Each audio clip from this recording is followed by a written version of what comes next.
आपका safety class में स्वागत है। भाइयों, इस क्लास में आने का उद्देश्य कंपनी, वातावरण और अपनी सुरक्षा के बारे में सीखना है। आप ये कहेंगे कि हर कोई अपनी सुरक्षा के बारे में जानता है, पर अब मैं आपको निर्माण स्थल पर विभिन्न खतरों और उनसे बचाव के बारे में बताऊंगा। दोस्तों, अब आप मुझे अपने बारे में जानकारी दीजिए। आप अपना नाम बताएं। सर, मेरा नाम रोशन यादव है। आपका घर कहाँ है? हैदराबाद। आपके घर में कौन कौन है?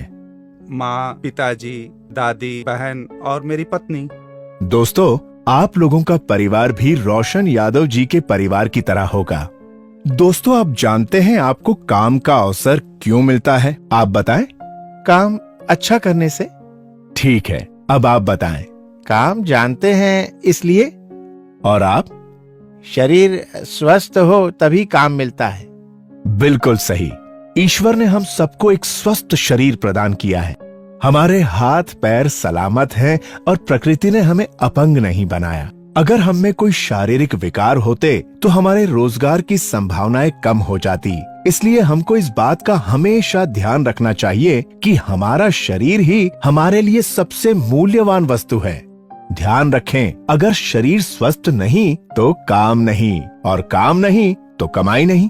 अब मैं आपसे पूछता हूँ कि काम की क्यों आवश्यकता है? साहब, काम की वजह से हमारे परिवार की जरूरतें पूरी होती हैं। बिल्कुल ठीक। और इससे ही हम अपने बच्चों को अच्छी शिक्षा दिला सकते हैं। बहुत अच्छे।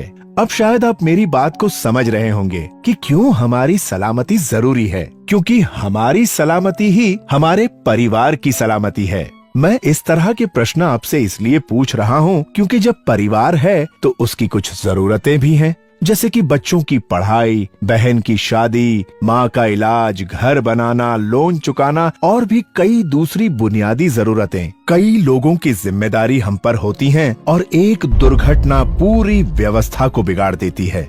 दोस्तों, याद रखें, किसी कामगार के साथ घटित दुर्घटना जितना कष्ट उस कामगार को देती है, उससे कहीं ज्यादा दुखदाई उसके परिवार वालों के लिए होती है। मैं आप सबसे पूछता हूँ, सोचिए कि आप किसी दुर्घटना के शिकार हों तो क्या हो सकता है? साहब, जान जा सकती है। साहब, हाथ पैर भी बेकार हो सकते हैं। बिल्कुल ठीक। लेकिन अगर चोट जानलेवा नहीं है और कुछ समय में ठीक हो सकती है, तो क्या उस स्थिति में थोड़े खतरे लेकर काम करना उचित है क्या?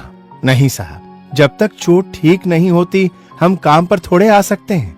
हाँ, और इलाज पर पैसा खर्च अलग, और फिर आमदनी भी बंद, और कहीं कोई हाथ पैर बेकार हो गया तो बाद में काम नहीं मिलेगा। सही कहा दोस्तों। तो सोचो, एक जरा सी लापरवाही से हुई दुर्घटना कितनी मुश्किलें लेकर आती है। प्यारे मित्रों, अब जब जान गए हैं कि दुर्घटना से क्या हानियां हैं, तो चलो ये जानते हैं कि दुर्घटना होती क्यों है। साहब, ये तो ईश्वर की मर्जी है। ईश्वर की नहीं, हमारी खुद की गलती से होती है दुर्घटना। ईश्वर भी उन्हीं की मदद करता है जो अपनी मदद खुद करते हैं। सही कहा साहब। अगर हम ही कुल्हाड़ी पे पैर मारेंगे तो चोट तो लगनी ही है।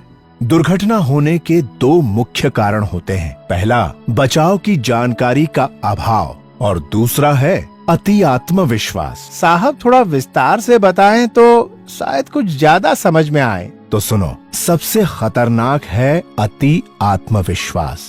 खतरों की सारी जानकारी होते हुए भी ये सोचना कि कुछ नहीं होगा और खतरे उठाकर काम करने से ही सबसे ज्यादा दुर्घटना होती है। और इसलिए अब मैं आपको कार्य से संबंधित खतरे और उनसे जुड़ी सावधानियों के बारे में बताऊंगा। तो ध्यान से सुनिए उन बचाव के तरीकों के बारे में जिनका कार्यस्थल पर हमेशा पालन होना चाहिए।